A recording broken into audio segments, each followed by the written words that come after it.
Hello ഗീസ്, അസ്സലാമലൈക്കും, welcome back. അപ്പോൾ നമുക്കിന്നൊരു ക്യാരറ്റ് ഗോതമ്പും കൊണ്ടുള്ളൊരു ദോശയായാലോ? വളരെ ഹെൽത്തിയും ടേസ്റ്റിയും വളരെ എളുപ്പത്തിൽ നമുക്ക് ചെയ്യാൻ പറ്റുന്ന ഈ ദോശ എങ്ങനെയാണെന്ന് നോക്കാം. അപ്പോൾ അതിന് വേണ്ടത് 1.5 കപ്പ് ഗോതമ്പ് എടുത്തിട്ടുണ്ട്. അതുപോലെ തന്നെ 2 ക്യാരറ്റ് ചെറുതായിട്ട് കട്ട് ചെയ്ത് മിക്സിയുടെ ജാറിലിട്ട് നല്ല സ്മൂത്ത് പേസ്റ്റായിട്ട് ഒരു 1/2 കപ്പ് വെള്ളം കൂടെ ചേർത്ത് കൊടുക്കണേ. നമുക്കൊന്ന് അടിച്ചെടുത്തിട്ട് വരാം. നമ്മൾ ഈ അടിച്ചെടുത്ത ക്യാരറ്റിനെ ഉണ്ടല്ലോ നമുക്ക് ഈ മാവിലോട്ട് ചേർക്കാം. ഈ മാവിൽ നമുക്കിതിൽ ചേർക്കേണ്ട എന്തുവാ? സവാള, ചെറുതായിട്ട് കൊത്തിയരിഞ്ഞ സവാള, എരിവിനാവശ്യമായ 2 പച്ചമുളകാണ് ഞാൻ ചേർത്തെടുത്തിട്ടുള്ളത്. അതുപോലെ തന്നെ മല്ലിക്കീര ചെറുതായിട്ട് കൊത്തിയരിഞ്ഞത്, അതുപോലെ 1 ടീസ്പൂൺ മഞ്ഞൾപ്പൊടി, 1 ടീസ്പൂൺ ചില്ലി ഫ്ലേക്സ്, 1 ടീസ്പൂൺ ജീരകം, അതുപോലെ തന്നെ ആവശ്യമായ ഉപ്പ്. ഇതെല്ലാം കൂടെ ചേർത്ത് നല്ല പോലെ ഒന്ന് നമുക്കത് മിക്സ് ചെയ്യാം.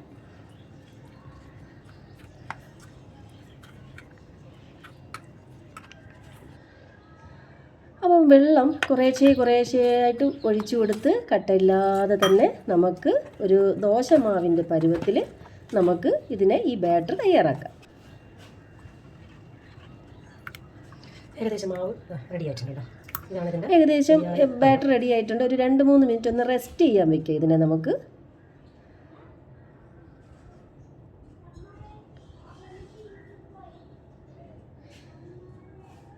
ഇപ്പം നമുക്ക് നമ്മുടെ മാവൊക്കെ നല്ല പാകമായിട്ടുണ്ട്. ചൂടായ ചട്ടി നമുക്ക് റെഡിയായി കിടക്കുകയാണ്.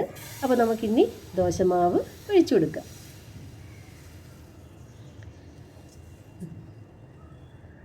അപ്പോൾ വെളിച്ചെണ്ണയോ നെയ്യോ ഒഴിച്ച് ചെറുതായിട്ട് അങ്ങോട്ടും ഇങ്ങോട്ടും തിരിച്ചും മറിച്ചും ഇട്ട് നമുക്ക് നല്ല പോലെ ഇതിനെ മുറിച്ചെടുക്കും. എണ്ണയാണ് ഒഴിച്ചു കൊടുക്കുന്നത്. ഇത് വളരെ ഈസിയാണ്, ഹെൽത്തിയുമാണ്.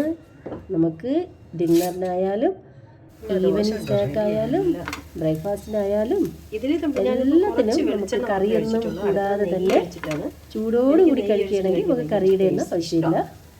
അപ്പോൾ ഇന്നത്തെ രാവിലത്തെ ചെയ്യാൻ പറ്റുന്ന ഒരു ദോശയാണിത്. വീഡിയോ എടുത്ത് വെച്ചാൽ നമുക്കത് എളുപ്പമായല്ലോ, അതുകൊണ്ടാണ് ഞാനത് നല്ല മുരിച്ചെടുക്കണം. തിരിച്ചും മറിച്ചും ഇട്ട് നല്ല വേവിച്ച് മുരിച്ചെടുക്കണം.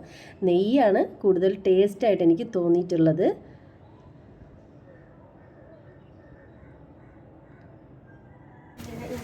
പൊട്ടിയാലും നമുക്ക് നല്ലപോലെ എടുക്കാം. അപ്പോൾ നമ്മുടെ ദോശ ഏകദേശം റെഡി ആയിട്ടുണ്ട്.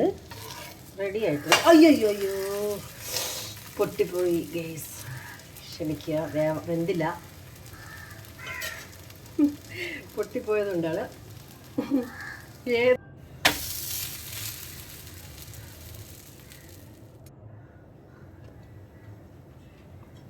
കൊള്ളാം. ഇനി നമുക്ക് ഞാനിപ്പോൾ ഈ ദോശയുടെ കൂടെ കഴിക്കുന്നത് പൊട്ടുകടല ചമ്മന്തിയാണ്. എനിക്ക് ഈ പൊട്ടുകടല ചമ്മന്തി ഭയങ്കര ഇഷ്ടമാണ്. നമ്മുടെ ഈ ഹോട്ടലിലൊക്കെ പോകുമ്പോഴത്തേക്ക് അവിടെ നിന്ന് തരുന്ന ഒരു ചമ്മന്തി ഉണ്ടല്ലോ, ആ ഒരു ചമ്മന്തിയുടെ ടേസ്റ്റാണ് നമുക്ക് ഈ പൊട്ടുകടല. എനിക്കതുകൊണ്ട് ഭയങ്കര ഇഷ്ടമാണ് ഈ ചമ്മന്തി. അപ്പോൾ ഞാൻ ഇതിനോട് ഉപയോഗിക്കുന്നത് ഈ ചമ്മന്തിയെ ഞാൻ വീട്ടിൽ ഉണ്ടാക്കാറുള്ളൂ. അപ്പോൾ ഇതിന് 2 ടേബിൾ സ്പൂൺ പൊട്ടുകടല എടുത്തിട്ടുണ്ട്. അതുപോലെ തന്നെ 1 ടേബിൾ സ്പൂൺ കുറച്ച് തേങ്ങയും അതുപോലെ തന്നെ പച്ചമുളകും കുറച്ച് ജീരകമൊക്കെ ഇട്ട് നല്ലപോലെ കുറച്ച് വെള്ളം ഒഴിച്ച് മിക്സിയിൽ അടിച്ചെടുക്കാം.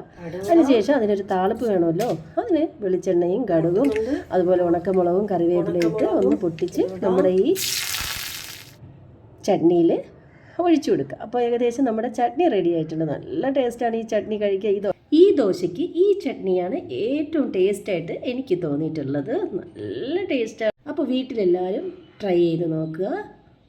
അപ്പോൾ നിങ്ങളുടെ സ്നേഹവും സപ്പോർട്ടും ഒക്കെ എനിക്ക് തരിക. എൻ്റെ വീഡിയോസ് എല്ലാം വാച്ച് ചെയ്യുക. മറക്കാതെ തന്നെ ലൈക്ക് ചെയ്ത് ഷെയർ ചെയ്ത് സബ്സ്ക്രൈബ് ചെയ്യുക. Thank you.